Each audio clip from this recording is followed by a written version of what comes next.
62-63 सालको जनआन्दोलनले ल्याएका परिवर्तनहरू उल्लेख्य छन्।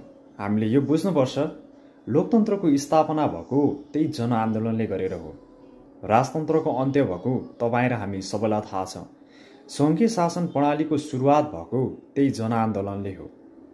पछाडि परेका समूहलाई विशेष अधिकारको व्यवस्था त्यही जनआन्दोलनले गरेको छ। त्यही जनआन्दोलनको परिणाम हो यो। अनि समाजवाद उन्मुख आर्थिक लक्ष्य निर्धारण गरिएको त्यही जनआन्दोलनले गरेर नै हो। तपाईँ र हामीलाई यो थाहा हुनुपर्ने कुरा हो। धर्मनिरपेक्ष मुलुकको घोषणा गरिएको पनि जनआन्दोलनको उपलब्धि हो। त्यसैगरी सामाजिक न्यायको व्यवस्था भएको छ। समाजमा भएका विद्यमान मुद्दाहरूलाई हामीले खुल्ला रूपमा प्रस्तुत गर्न सक्छौँ, उठाउन सक्छौँ। अनि जति पनि यो अहिले विकास भएको छ हाम्रो वरिपरि हामीले देख्छौँ, यो सबै भौतिक विकासमा तीव्रता जनआन्दोलनको परिणाम हो। 62-63 सालको जनआन्दोलनले ल्याएका परिवर्तनहरू हुन्।